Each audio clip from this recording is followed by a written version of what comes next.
Yo les gens, j'espère que vous allez bien. Aujourd'hui on se retrouve pour une nouvelle vidéo. Donc oui, je sais, on est mercredi, c'est pas le jour de sortie habituel, mais j'ai essayé de faire 2 vidéos cette semaine. Voilà, on va voir si j'arrive à tenir le challenge. Et du coup, c'est la raison pour laquelle aujourd'hui il y a une vidéo qui sort. On m'a proposé sur Twitter de réaliser un do-it-yourself sur le jeu Pokémon Quest. Et je trouve que ce jeu se prête particulièrement bien au pixel art vu que les personnages sont carrés. Du coup, aujourd'hui je vous propose de réaliser des pots, donc des pots range-tout pour ranger les jeux de 3DS, les crayons, les stylos, ce que vous voulez, sur le thème d'Evoli et de Pikachu.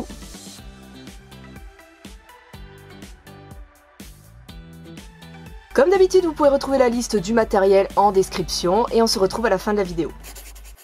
Je commence par la face avant du cube qui formera le visage de Pikachu. Il faut suivre le modèle en description, mais vous pouvez écarter les yeux d'un carreau de plus si vous préférez. Ensuite, je mets une feuille de calque sur les perles et je vais venir repasser ma création. Une fois fait, je mets un gros livre sur le dessus pour bien l'aplatir le temps que ça refroidisse. Je répète cette opération une fois avec la forme retirée de la plaque. Il faudra faire la même chose pour toutes les parties. Avec des perles jaunes, je viens faire 2 carrés de 16 perles par 16 pour les côtés du cube. Pour le dos, j'ai besoin de perles marron pour former les 2 bandes sur le dessus. Encore une fois, le carré fait 16 perles par 16.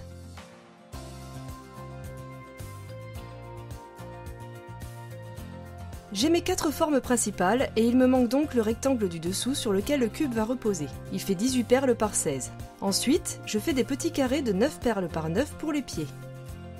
Il en faut 8 en tout. Je reprends mes perles marron pour la base de la queue, puis je viens rajouter du jaune pour compléter.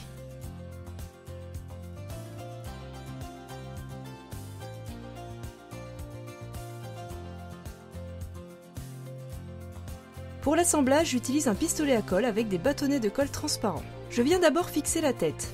Vous pouvez choisir le côté que vous préférez. Personnellement, j'aime que les pixels soient apparents. Je mets de la colle sur les bords avant de fixer la face avant et je fais pareil pour les 4 côtés du cube.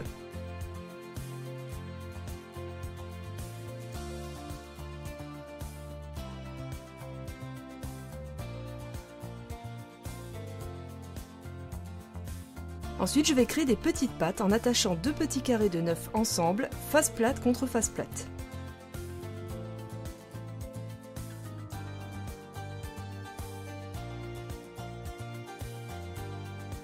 Puis je fixe les pieds sur le dessous en faisant bien attention à ce que ce soit symétrique.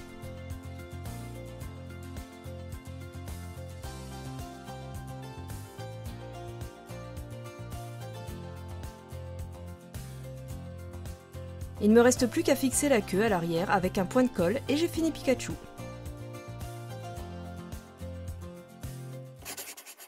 Je m'attaque maintenant à Evoli en suivant les mêmes procédures que pour Pikachu. Je commence donc avec la face avant en suivant le modèle. Cette fois j'ai choisi d'écarter un peu plus les yeux pour que ce soit plus harmonieux. Ensuite je repasse ma forme avec la feuille de papier calque. Cette fois il me faut 3 carrés de 16 perles par 16 pour le cube. Puis je viens faire le rectangle du dessous de 18 perles par 16. Pour Evoli, j'ai plus d'éléments accessoires à créer. Je commence par son rectangle de fourrure de couleur crème qui fait 14 perles par 6. Puis la queue marron avec une pointe couleur crème sur le dessus.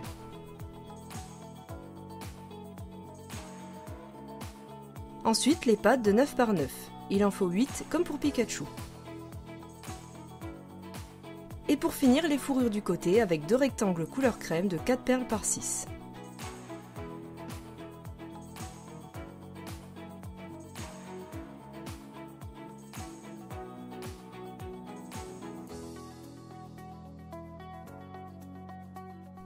J'utilise à nouveau le pistolet à colle pour assembler le tout. Je commence par coller la fourrure sur la tête d'Evoli.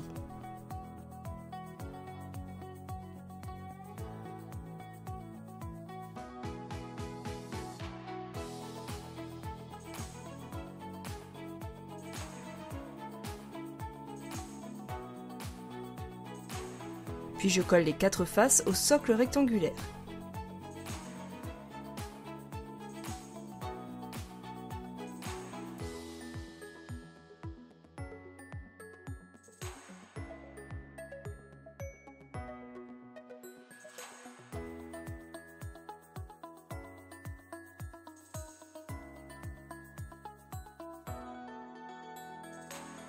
Pour la queue, un point de colle suffit.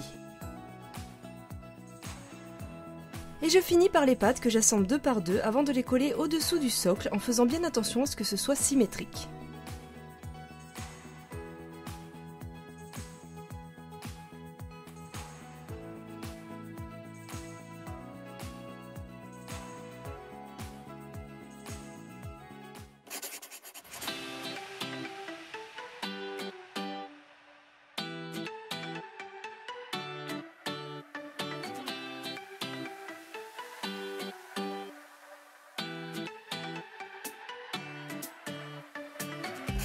Et bien voilà, cette vidéo est terminée, j'espère vraiment que ça vous aura plu. J'aime beaucoup faire des pixel art en 3D, ça change un peu et puis ça permet de faire des choses très originales et finalement assez simplement avec assez peu de matériel. Je trouve que ce pixel art est vraiment à la portée de tous et du coup si vous le réalisez comme d'habitude, n'hésitez pas à me taguer sur les réseaux sociaux, vous les trouverez bien sûr en description. Vous pouvez aussi me proposer d'autres idées en commentaire, s'il y a quelque chose qui me tape dans l'œil, et bien pourquoi pas. Et bien sûr si ça vous a plu, n'hésitez pas à vous abonner à la chaîne, je vais refaire bien sûr des do it yourself un peu plus régulièrement, mais je vais aussi essayer de refaire quelques recettes parce qu'il y a des recettes que j'ai envie de vous présenter, voilà, des recettes très simples et que tout le monde pourra réaliser. Et puis en attendant, moi je vous dis à très bientôt et je vous fais des bisous.